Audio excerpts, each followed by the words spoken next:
تو مرض کی ازالے کے لیے سب سے پہلی چیز ہے کہ دل میں اللہ کی عظمت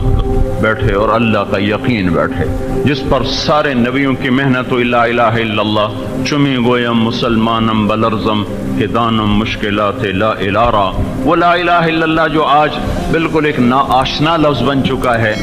تو عرب ہو یا عجم ہو، تیرا لا الہ الا ہے لغت غریب جب تک تیرا دل نہ دے گواہی۔ یہ لا الہ الا اللہ ناآشنا بن چکا ہے۔ والذی نفسی بیدہ لو جیع بالسماوات السبع والارضین السبع فوضعن فی کفۃ المیزان ولا الہ الا اللہ فی الکفہ لرجحت بہن لا الہ الا اللہ۔ میرے نبی اور آپ کے نبی نے فرمایا، اس ذات کی قسم جس کے قبضے میں میری جان ہے، ساتوں زمینیں، ساتوں آسمان، اس کے بیچ، اس کا اوپر، اس کا نیچے، سارا ایک پلڑ میں رکھو، ساتوں زمین، ان کے سمندر، ان کے دریا، ان کے پہاڑ، ان کے جنگل، ان کے جانور، ان کے چوپائے، ان کے دو پائے، ان کے آبی، ان کے فضائی، ان کے خلائی، ان کے انسان، اور ان کے لوہا، ان کا تانبا اور چاندی اور پیتل اور سونا اور گاڑی اور بلڈنگیں اور تعمیرات اور ہتھیار، سب کچھ اٹھا کر ایک پلڑے میں ڈالو، پھر جنات کو پکڑ کے اس میں بٹھاؤ، پھر سورج چاند تاروں کو توڑ کر اسی پلڑ میں ڈالو، پھر پہلے آسمان کو کھینچ کر کرینوں کے ذریعے سے اس میں ڈالو،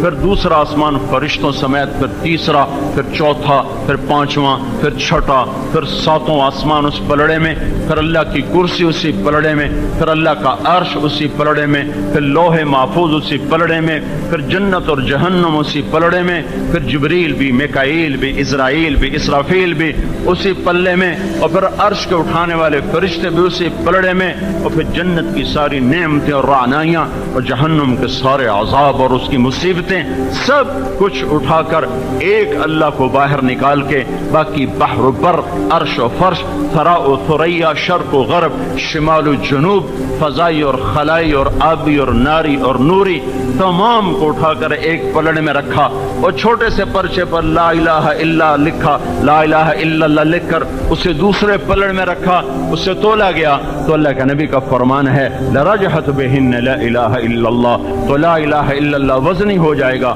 اور یہ سب کچھ ہوا میں اڑ جائے گا۔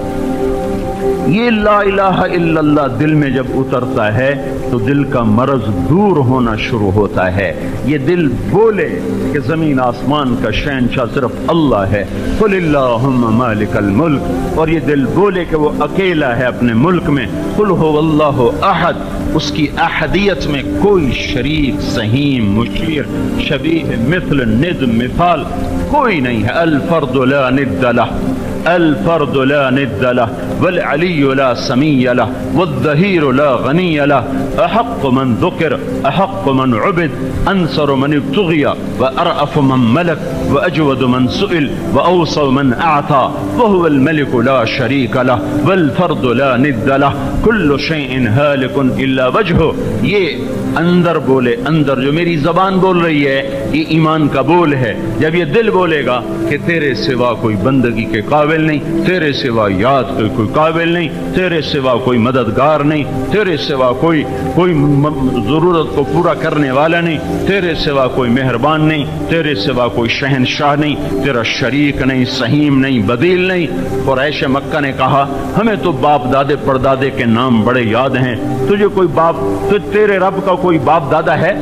تیرے رب کا کوئی نسب نامہ ہے؟ تو میرے نبی کے بتانے سے پہلے اللہ تعالیٰ نے کہا قل هو اللہ احد اللہ الصمد لم یلد ولم یولد ولم یکن له کفوا احد۔ انہیں بتا دو وہ احد ہے، وہ صمد ہے، وہ لم یلد ہے، وہ لم یولد ہے، ولم یکن له کفوا احد ہے۔ زمین آسمان شمال جنوب میں احد، اکیلا اکیلا۔ قل ان الامر كله للہ ان القوة للہ جمیعا۔ یہ کیفیت میں تقریر سے آپ کے اندر نہیں اتار سکتا،